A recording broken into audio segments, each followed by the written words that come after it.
So our first speakers today are about a project that was done in partnership with Innovative Minds, which is Dr. Asha Patel, and some people from the RIL cluster. So we have Ysgol Brynhedydd and we also Ysgol Plas Cefndy, and they will talk about how they've used a trauma-informed approach to recover from domestic violence. And thank you very much, everybody. Hello. Welcome, thank you so much. What an absolute pleasure it is to open up this conference talking about children's mental health and trauma-informed approaches. I'm Dr. Asha Patel, clinical psychologist and founder of Innovative Minds. Why I stand here today, my journey actually started off in forensic mental health services. I've worked in medium secure services, prison services with high-profile murderers, sex offenders, and actually a lot of their journeys and stories started off with experiencing childhood trauma, not being able to access the support that they needed at the right time. And here I was risk assessing how many people needed to be handcuffed to somebody to be able to access KFC. Some of those people that I worked with, I said, well, what was it like in school for you? Did people realise and acknowledge that actually you wasn't okay at home? Things weren't so great. Some said yes, that actually there was expelled, excluded. People said you're not going to get very far. There was putting punitive-based approaches, things like detentions, isolations, exclusions. What they desperately needed was people to connect with. They needed those relationships. When they talked about school, they always had someone that they remembered, and it was that person that was able to connect with them and help them to feel safe, calm, and regulated. There's also children, my patients that I worked with, they said actually school didn't realise, because I enjoyed school, so I wasn't a problem at school. So they kind of went under the radar. So today I want you to also think about the children that don't present as with behaviour that challenges and kind of just fly under the radar and maybe look compliant, but actually they're struggling too. I'm really pleased to join by my colleagues that have been running the Healing Together programme. The Healing Together programme was originally born out of a request from parents and carers that run their journey of recovery from domestic abuse. They recognised that their children were no longer witnesses of domestic abuse, they were victims themselves in their own right. They recognised that actually the help and support that's available isn't domestic abuse informed. They didn't quite meet the threshold for services, local and national services, because they weren't deemed unwell enough. Schools were receiving notifications, it might have been Operation Encompass notifications. Schools, safeguarding leads knew that these children were victims of domestic abuse, but didn't have the resources to be able to support them. Yes, we're talking about domestic abuse, but also the Healing Together programme supports children that are experiencing mental ill health and other forms of trauma as well. So quite quickly, we couldn't meet demand for service. By session 2, I had a waiting list of 40 children. That was without anybody kind of doing any marketing or referral from social services, etc. We couldn't meet demand with surplus resource. So what we did was transform it into a practitioners programme, whereby we upskill the frontline practitioners that are working with the children day in and day out, but are not clinically trained. These are the people that the children grow to. These are the people that the children gravitate to and seek out. But how do we upskill and resource them so they can offer trauma-informed support that's evidence-based? So our practitioners go through 2 days of core training. They get access then to a 6-session programme resource that's been clinically designed and carefully designed to support children. They don't talk about their experiences of trauma. This isn't about getting children to open up, because actually what we don't want to do is re-traumatise children through the experience of seeking help. They get ongoing support through coaching, whether that's one-to-one and group. And also we measure the impact. So today you're going to hear about the impact. And I'm going to pass you over to Hayley, who's going to talk to us about Harry, his experience, and Hayley's experience. Is that going to stay there? Oh, sorry. Morning, everybody. My role is Head of Pastoral Support in Ysgol Brynhedydd, which is a mainstream primary school in RIL in North Wales. We have 463 pupils on RIL. I'm not sure how much you know about RIL, but we're an area of There's 35% of under 16s living in relatively income poverty, with one large neighbourhood in Rhyl named as the most deprived in Wales. Recent data shows that just over 800,000 domestic abuse crimes were recorded across England and Wales in the year ended March 2025. And of course, these are just the recorded ones. We all know that many people that suffer from domestic abuse are too scared to report their abusers. These are our children. This is how they live. The problems they face at home are real, and the support they need is growing. And as a school, it's becoming increasingly harder to teach children who are not emotionally regulated nor equipped to learn. So let me introduce one such pupil, Harry. Harry is a funny, kind, gorgeous little 11-year-old boy. Harry came to our school in year 3, and while school was made aware of Mum's ongoing mental health issues at the time, we were not informed of the domestic abuse he'd been witness to, nor the physical and emotional abuse he'd been a victim of for all of his young life. Harry's introduction to domestic abuse had started before he was even born. His mum was in an abusive relationship with Harry's dad, and he abused her throughout the pregnancy. The abuse continued after Harry's birth until eventually Dad left the family home when Harry was 3 years old. Mum then entered into a new relationship. This new relationship was again extremely volatile. The partner was controlling and abusive, both physically and mentally. This relationship also saw the birth of a second son. Both children then lived in a home where domestic abuse was the norm, and as a result, both children were emotionally abused and dysregulated. Mum left this relationship after 3 years and took both boys with her. It was at this point that Mum was also diagnosed with bipolar disorder. It was about this time that the boys joined us, Goulburn Hedith, and we met them and they were both emotionally fragile. They were very quiet little boys and would be quite weepy, actually. During Mum's manic episodes, she would act aggressively to the children. This aggression was often physical, and we noticed that the boys, especially Harry, began outwardly struggling emotionally. Thankfully, Nan was now on the scene and was and still is a protective factor in the boys' world. A short time later, Mum met and started a relationship with a very controlling man, who himself also struggled with his own mental health issues. This relationship resulted in a miscarriage and a complete breakdown for Mum. Her bipolar symptoms soared, and the abuse and emotional neglect started once again between her and her young boys. Nan then stepped in to care for the children. It was at this point that Harry became increasingly emotional and aggressive in school, and with our support, he began to open up about his life of trauma, his abuse, and his emotional neglect. It was a heartbreaking story of an emotionally damaged little boy who admitted he had been too scared to share his thoughts and fears with anyone other than Nan before now. It became apparent during our sessions that Harry needed help to understand why he was unable to control his emotions, and he was frequently angry and had begun lashing out at other children. He also had no idea why he would just start to cry, for in his words, I used to cry for no real reason. Harry was unable to emotionally regulate himself, and this was having a massive impact on his learning, his relationships both in school and at home. So in our school, we tried to use a trauma-based approach. Our staff are trauma-informed, with some of us going on further and gaining our trauma-informed practice diplomas. Looking at our children through a trauma lens has changed our school approach completely. It certainly changed my understanding and my practice as pastoral lead for the better. We've always tried hard at Brynhedith to work with the whole child, to accommodate their needs, and to support our pupils as best we can with our very limited resources. To help us with this, we also became a My Happy Mind School, which is a programme we run from nursery to year 6, which helps our children understand the emotional connections between their body and brain. And of course, we're always looking to try and improve our support for these children who just need that little bit more. And whilst we can tailor our own sessions to support children, this process is time consuming and costly, which are two things that we don't have much of in school. So why Healing Together? Earlier this year, we were lucky enough to be offered to train as facilitators for the Healing Together programme and run a pilot in our school. The intervention appeared on paper to be just the tool we needed to support children such as Harry and give them a targeted, evidence-based intervention which gives them tools to deal with their overwhelming emotions. And I'm really happy to share that for us, myself and my lovely colleague Jo, delivering this programme has been a real game changer. What we liked about it, the training was informative and thorough. The pre and post assessment process is simple and effective. The programme is easily accessed online. It's simply structured with no frills and no padding. It's not wordy. Lots of these interventions are really, really wordy and you can lose children. It consists of 6 easy to follow, fully resourced, engaging lessons.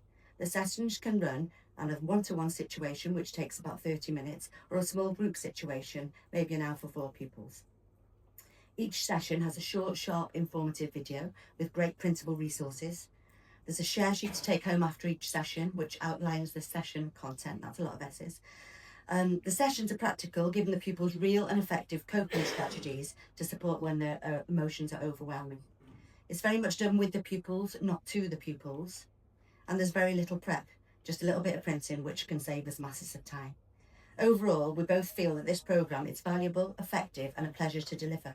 We've enjoyed seeing the pupil engagement during sessions, and the results the programme has produced have been fantastic. Working with parents and carers, we found that getting parents engaged in the programme really gave it the gravitas that it needs. It really has helped to enhance the outcomes. Keeping parents informed after each session, sending home the sharing sheet, is key to giving it longevity to the strategies that we've covered in sessions. We've had parents telling us they're using the strategies themselves at home too. Pupils have shared that they enjoy practicing these strategies at home with their carers, and it's actually brought them closer together. As a whole, we've had great parental feedback, with them seeing changes in emotional regulation for their children at home. Impact. Well, it's a bit hard to measure impact, because whilst we've only had the opportunity to work with a small number of children over a short time, the feedback we've had has been extremely positive. The children have had improved understanding of how their body and brain work together. They have a pocket full of coping strategies now to use with their emotions. We've seen improved emotional regulation in school and at home, and parents have reported even improved sleeping patterns, which is something they often moan about. Improved attendance and engagement at school, and the pupil feedback has been really heartwarming. Our pupils are proud of their new skills and their successes, and they're far more able to understand and manage their emotions, with one little boy stating, "I think this might change me completely, Mrs. PG." He's really very proud of himself. The challenges that we found, approaching certain parents that we know there's been domestic violence in the home, to gain their permission to talk about the programme, has been a bit of a challenge, because the phrasing of the programme is supporting children and young people impacted by domestic abuse, and often this is hard for them to hear and often hard for them to acknowledge. Parental feedback is they wish it could be introduced as supporting trauma rather than domestic abuse. And time. This has been our biggest challenge. We feel this is well-resourced, easy to deliver, grab-and-go intervention, which, when time to deliver interventions is so valuable, that's imperative. But of course, funding will dictate if we can carry on using this programme to its full advantage. One last page. Moving forward, we feel this programme could support so many children who struggle with the emotional impact of trauma. We would like to run reconnected group sessions periodically for the children who have completed the programme, just to reinforce those strategies that they've learnt, and for the children to have the opportunity to share their healing together journey.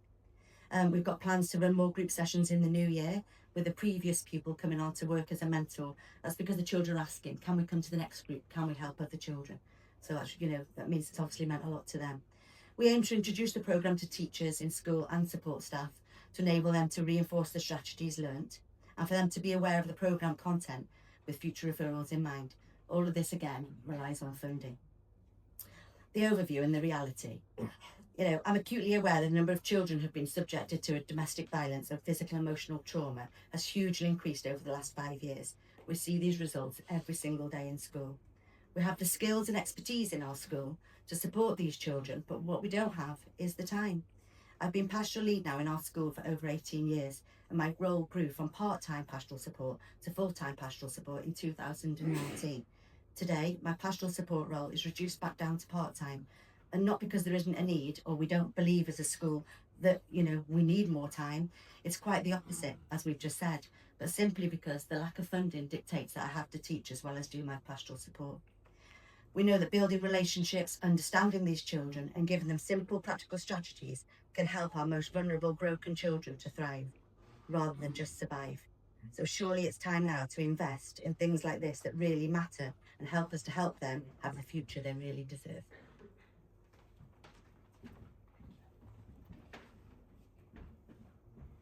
I was up, was like, good morning. I'm just happy to be out. It's very exciting. So I'm Nicola Wynne Roberts, known as Nicola Roberts in Denbighshire because apparently they couldn't make email addresses with full Wynne Roberts in many years ago. There were too many letters. So I'm known as Nicola Roberts. I've worked for Denbighshire till before Denbighshire was recreated in 1996. I was formerly in Clwyd, so I've been around a long time. I'm a Denbighshire stick of rock, in other words. I am the head of the Behaviour Support Service in Denbighshire, and I run, as part of that work, I run the PRU. Hence the reason they need to be really nice to me. So, but as part of running the PRU, I'm also the inclusion officer. So I'm the link for anything to do with behaviour, exclusions, etc. for the Denbighshire schools. And I'm going to tell you Aaron's story. But first I'm going to tell you a little quote that, for me, sums me up. And it's me saying it, so it's nobody else that said it. Well, actually, it's Shakespeare. Shakespeare wrote something that I think he really had me in mind. And he said, "She be but small, but she be fierce." And I do not deny it, nor do I apologise for it, because it's being fierce that means I fight for the children of Denbighshire, whether they're my children. And people do ask me, do you have any children? And I say, yes. How many? 88. So whether they're my children or whether they're the children in the schools, still my children because they're Denbighshire children, and I do my best to fight for them. I'm going to tell you Aaron's story. Aaron is slightly older than Harry, but has been on quite a journey. So Aaron is now year 10. He came to us in year 9, and that's after being in a school that was so inclusive and had so many strategies. They put in resources. There couldn't have been more that could have supported him. But he wouldn't engage. Not only would he not engage, he was getting himself excluded time and again. And the exclusions got more and more serious. He was assaulting people. He was setting up fights so people could get assaulted and stepping back and enjoying, in his words, enjoying the action. He was going to lessons. However, those lessons weren't actually his lessons. He was going to other people's lessons and disrupting them instead. That was far more fun. He wasn't going to his own lessons. He had a couple of managed moves. The first managed move failed dramatically because he wouldn't even go to the meeting. So we tried another one, and he went to that one. But he, again, was more interested in finding out what was going on in other people's lessons. So that failed. And it's not because the other schools didn't have the right programmes. He wasn't ready, but there was something else needed.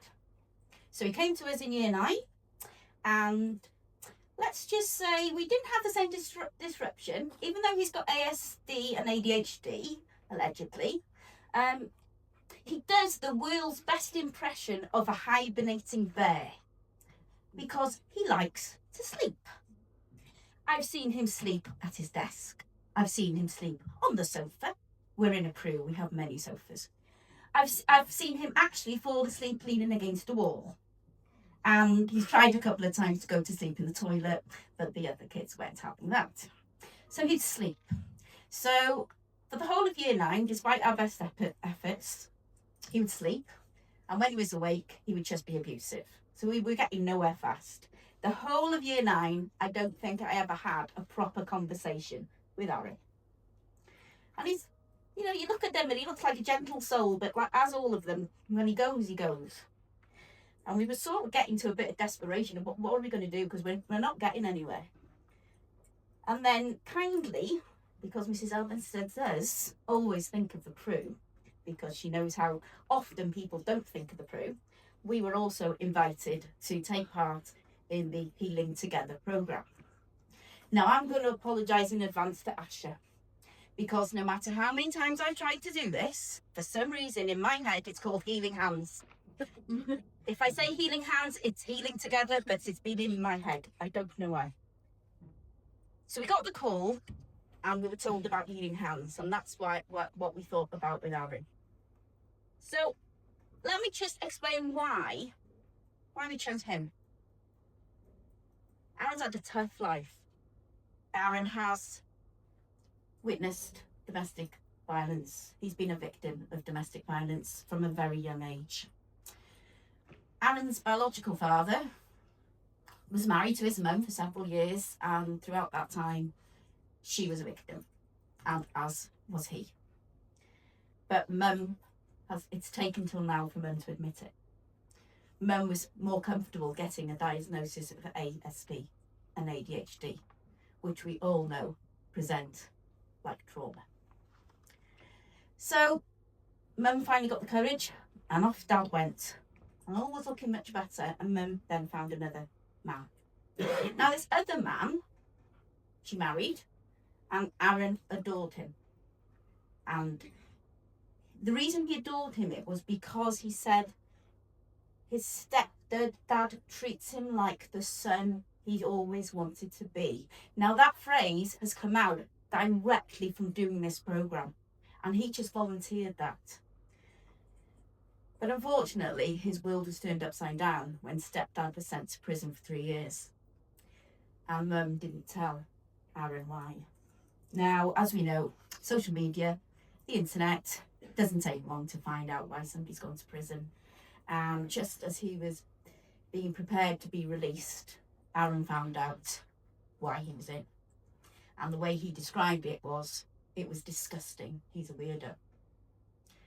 But again, whilst we weren't trying to explore any of what's gone on, this was him volunteering. Now, let me remind you, this is a boy who spent a year sleeping.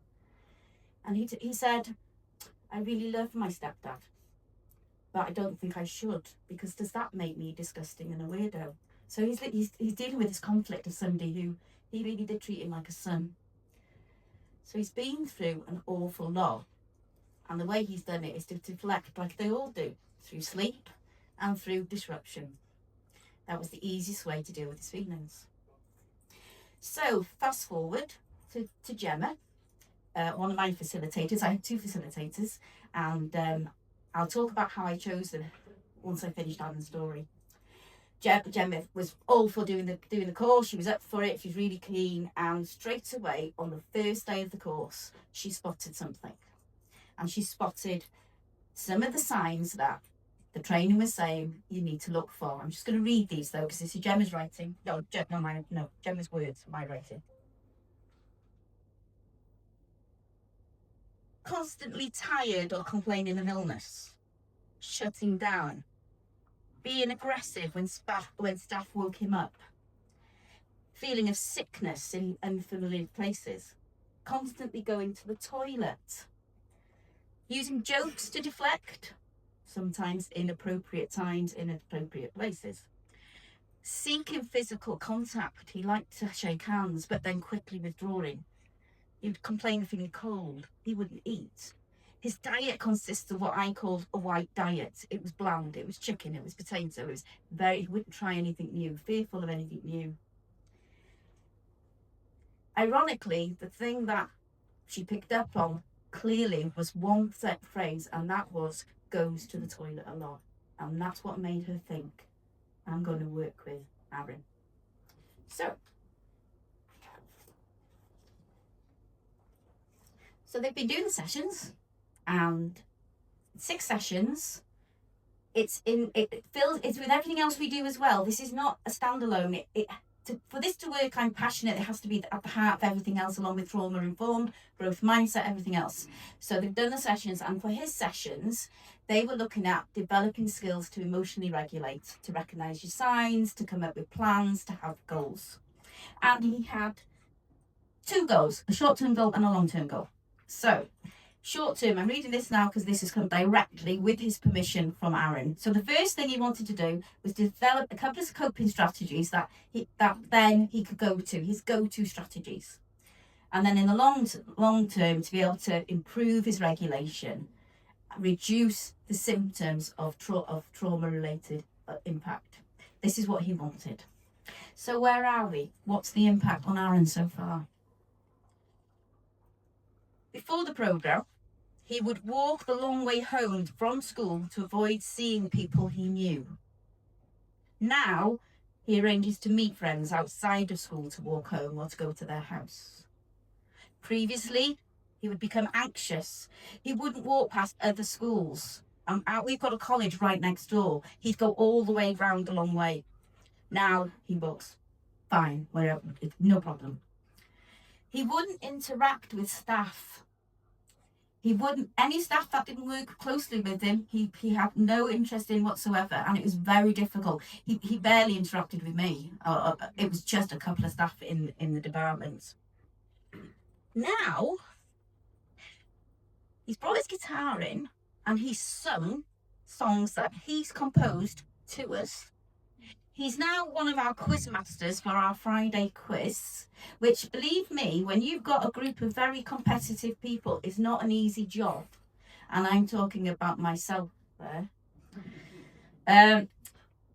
He's actually, for Christmas, got his mum to buy him a sparkly jacket, so when he hosts the Christmas quiz, he's got the right attire to wear. The verbal abuse has completely reduced. If he swears now, it's accidental rather than direct. He still likes a kip. Monday was definitely a bear in hibernation day, there's no doubt. But he's not sleeping as much. And because he's not sleeping as much, he's engaging in learning. And he's starting to plan for the future. He's started to work on qualifications. He used to struggle with his own body, the symptoms of that trauma. He didn't recognise it. So when he felt ill, he thought he was really ill. Now he's recognising those symptoms and he'll actually verbalise it. My body aches, my eyebrows ache. Those are signs of when he's feeling stressed. And what's really lovely is he's now not on a white food diet. He's tried curry. 2 months ago he's 14 years old, he tried bacon for the first time. And he's engaging in our cookery lessons now. Now I'm not saying, it would be unfair to say this is all because of the programme. The programme has helped us steer him in the right direction from a base of a very like Bryn Heddydd, trauma-informed school. But it is definitely changing his life. The key thing for me as the head of the school was getting the right people. I think that's really important. It's got to be people who can empathise but don't live in sympathy.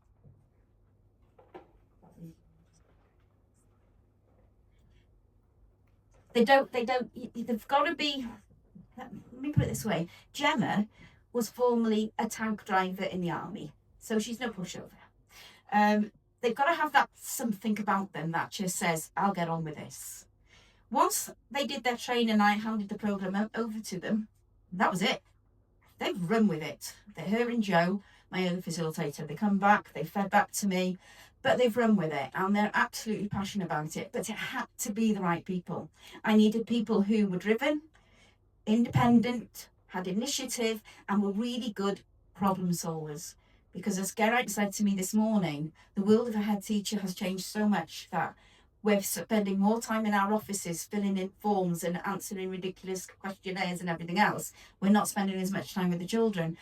We need people like these wonderful ladies and like Gemma and Joe, who will just do it because they want the best for the children. There were pitfalls, and that was more, as I'm sure all of you have experienced this term, we got hit with every flu virus, every sickness bug going, children and staff. And we've had staff having to jump into different classrooms, which meant continuity was difficult, but we've got round it as much as we can.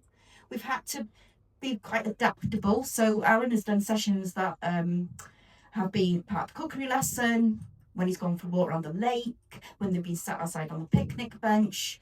He's done it then rather than formally sitting in a room, because that suits him. Our other little boy who's doing the programme right now, he likes sitting in one safe space. Although I'm not keen on the phrase safe space, because I think every space in a school should be safe, but that's what he calls it. So yeah, making sure we could do that. Parental engagement is difficult with older learners, and there is no getting away from that. The longer it takes for a parent to accept that maybe it's the trauma that's caused the difficulty, the more they blame themselves. So Aaron's mum's really struggled to recognise that maybe what happened to him through no fault of hers has probably had that impact. ASD and ADHD was far easier to label. Moving forward, we're taking this slowly, because in our school we already do, as you can imagine in through, the majority of our curriculum is wellbeing. Trauma informed has been embedded for years. We've got all these other programmes, but we're able to take it to the next step. moving forward, this for me has to become a programme for all our children and for as many staff as possible. And again, as with Bryn Hedydd, it's supporting those children with the mental health issues as well, not just because of any trauma they've been through. But I'm genuinely astounded by the impact it's had on this one pupil. And I've always said throughout my teaching career, if I can make a difference to one pupil, then I've done my job. So let's go back to Aaron. When I was leaving yesterday, he saw my suitcase and he said, "Oh, where are you going?" I said, "I'm going to Cardiff." "What are you going there for?" "Oh, well, I'm going to tell your story," which he's given me permission to do. "Oh, they are then. Are you going to tell him that I can play the guitar?" "Yes." "Are you going to tell him about me eating bacon?" "Yes." And then this is where it changed. "Are we going to feed you?"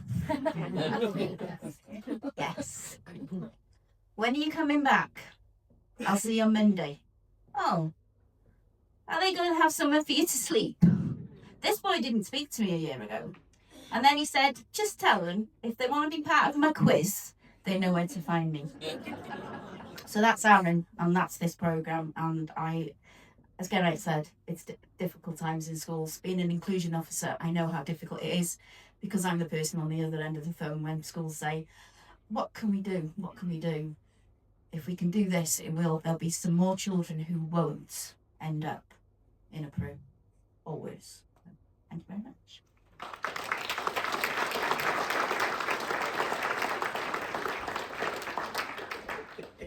Oh, I feel a bit busy. I tried. I did try. I thought we were running out of time. I should have gone first. Okay, so basically, I'm standing here as the head teacher. As we just said, I'm not the one who does it. I've got Hayley, I've got Joe, who haven't got enough time, and it's my job. Oh, sorry. And it's my job now to sort of go with, there's always a backdrop to everything that we do. And then Claire, I thought I got away with it, but I've got to say some stuff. Okay, so when we look at progression, so we jumped at the chance to be part of the programme.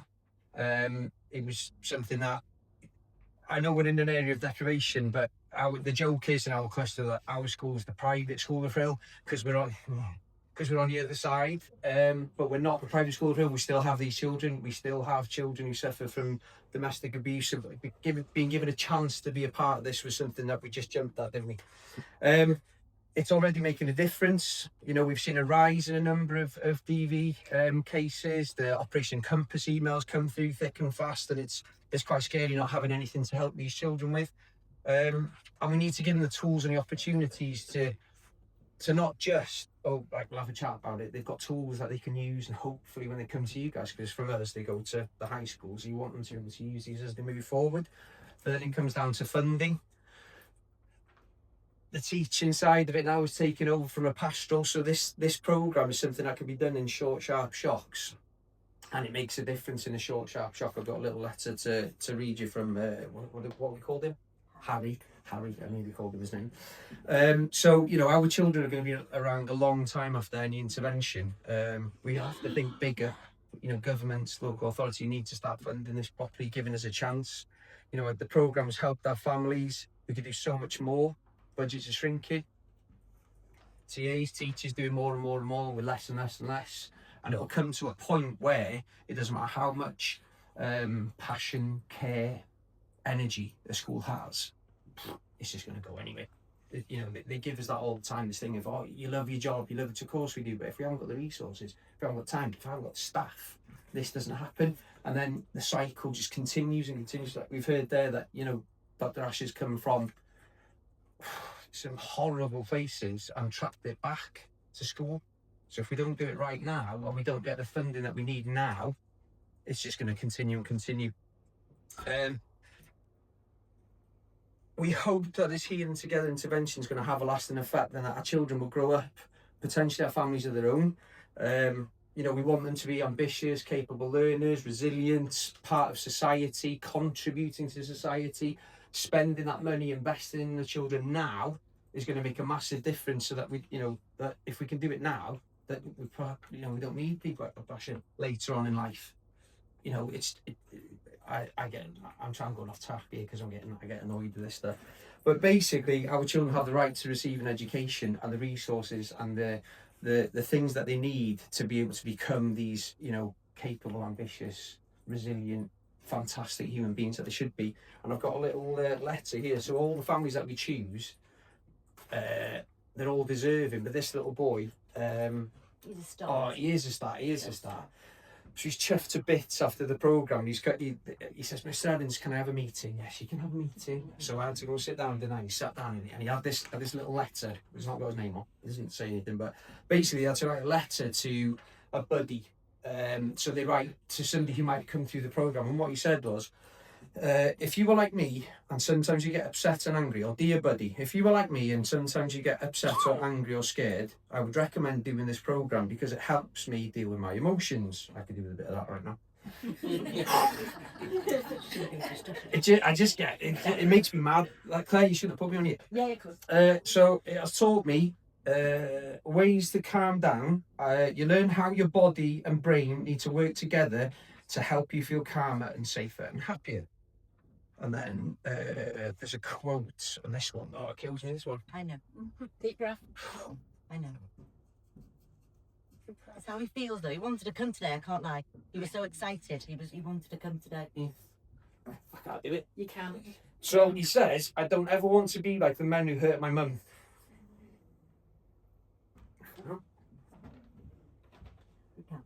I don't ever want to be like the man who hurt my mum. I want to control my emotions, and learning this has helped me. And his idea is that hopefully in the future, he won't be that mad. He won't mimic what he's seen all his life. Because right now, he is an angry little boy, and he's getting so much better, isn't he, at controlling himself. Shift a bit. He's proud, and he wants to share it with everybody. He's proud that he's actually, because he knows he's angry. He's a very angry, very damaged little boy. But he truly believes, bless him, you know, that these tools, the little tools he's got in his toolbox now that help him calm down, are actually going to change his life. Yeah. And if he can have that belief, if he has that little bit of hope, and we can show him there's a different way, then we think we've come that. You know, just make him one difference. You know, if we don't get it right now, if we don't act on this now, we just deal with it after. There'll be consequences. And, you know, if you spend 10 grand on a child today, oh no, £10,000 on a child, could be millions by the time, you know, social care, police, NHS, we can fix that. Like, this room could fix that today. If we had the money to do it, we could fix it. But nope, they'd rather just give us nothing and pay for it later on. So just to say that, you know, the Healing Together programme, like Claire said, it's part of a package, it's not on its own. But that comment there, that's a little boy that's going to grow up and hopefully break that cycle. So, thank you.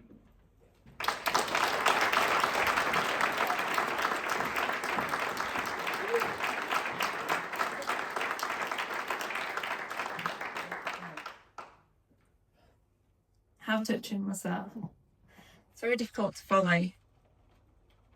But every day we're faced with this. We're not telling you something that you don't experience. But what we are showing is that actually we can make a real difference. Now, this isn't about turning you into health. We know the remit. We know actually there's a function around education, and we're not trying to become therapists or clinicians. But what we're doing is upskilling those people that are with the children day in, day out, to give them the resources to be able to support the children, because they're going to be spending time with them anyway. So we have an absolute opportunity to be able to support more children and young people, to prevent that cycle of the areas that I was working in, but also to give them hope as well for their future. And together we can do that. Thank you.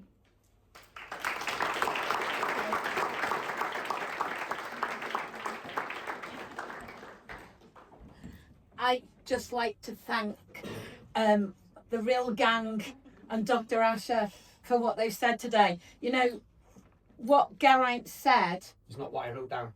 and I never expected it would be. But, you know, we change the future. We create the adults that come next. And you invest in us, and you invest in our country and our communities. And if you don't, God help you, because we're doing something that matters. I can't thank you enough for today. Aaron and Harry will resonate in my mind. And Dr. Asher, thank you so much for working with us. I know we can share the video now because they have just done a massively positive thing. Can we give them a round of applause?